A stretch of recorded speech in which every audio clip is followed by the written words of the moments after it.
ಹೀಗೆ ಒಬ್ಬ ಸಾಧಾರಣ ವಿದ್ಯಾರ್ಥಿ, ಎಲ್ಲರೂ ಬಂದ ಸಾಧಾರಣನೇ. ನಾನು ಕಲಿಬೇಕಾದ್ರೂ ಒಬ್ಬ ಸಾಧಾರಣ ವಿದ್ಯಾರ್ಥಿಯಾಗಿ ಹೋಗಿದ್ದೆ. ಒಬ್ಬ ಸಾಧಾರಣ ವಿದ್ಯಾರ್ಥಿಯಾಗಿ ಬಂದವನು ನಿಮ್ಮ ತರ ಇದೇ ಕ್ಲಾಸ್ ರೂಮ್ನ ಎಲ್ಲೋ ಒಂದು ಬೆಂಚ್ ನಾಗ ಕೂತು ಕಲ್ತವನು ಇವತ್ತು ಸಾಧನೆ ಮಾಡಿ ಕಾಲೇಜಿನ ಪ್ರಮುಖ ವ್ಯಕ್ತಿಗಳ ಕಡೆಯಿಂದ ಸಾಧನೆಗೋಸ್ಕರ ಅವನು ಫೆಲಿಸ್ಟೇಷನ್ ಮಾಡಿಸ್ಕೊಂತಾನ.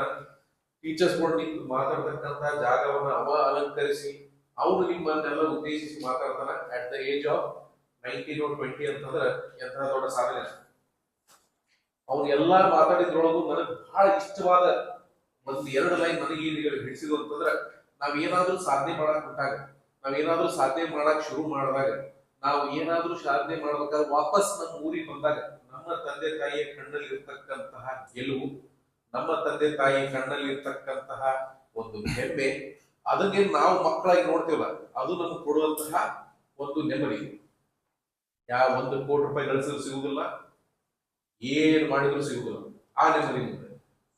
ಸೊ ಆ ನೆಮ್ಮದಿಯನ್ನು ಕಂಡಂತಂದ್ರೆ ಅವನೊಬ್ಬ ಸಾಧಕನೇ.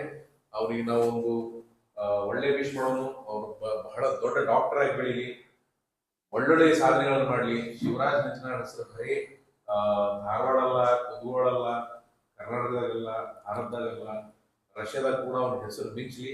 ಅವನು ಬಹಳ ಹಿಂಗೆ ಹಸನಾಗಿರ್ಲಿ. I wish him all the best and thank you so much for coming here. ನಮ್ಮ ಮಕ್ಕಳಿಗೆ ಒಂದು 4 ಮಾತುಗಳು ಹೇಳಿ, ಸಾಧನೆ ಅಂದ್ರೆ ಏನಿರುತ್ತೆ ಈಗ ನಾವು ಸುಮಾರು ಮಾತಲ್ಲಿ ಹೇಳ್ಬೋದು, ಬಟ್ ಅವನ ಬಾಯಿ ಕೇಳಿದ್ರೆ ಬಹಳ ಚಂದ ಅನ್ಸ್ತದೆ. ನಿಮ್ಗೆ ಒಂದು 3 ವರ್ಷ ಅಷ್ಟ ಮುಂದೆ ಯಾವ ತರ ಓದಿದ ಏನು ಅಂತ ನಿಮ್ಗೆಲ್ರಿಗೂ ಅನುಕೂಲ ಆಗಲಿ ಅಂತ ಕಳಿಸಿದ್ದೆ. ಹೋಪ್ ನಿಮ್ಗೆ ಇದ್ರದ್ದು ಒಳ್ಳೆ ಇದು ಸಿಕ್ಕದ, ಒಳ್ಳೆ ಪಾಠ ಸಿಕ್ಕದ ಅಂತ ಅನ್ಕೊಂತೀನಿ.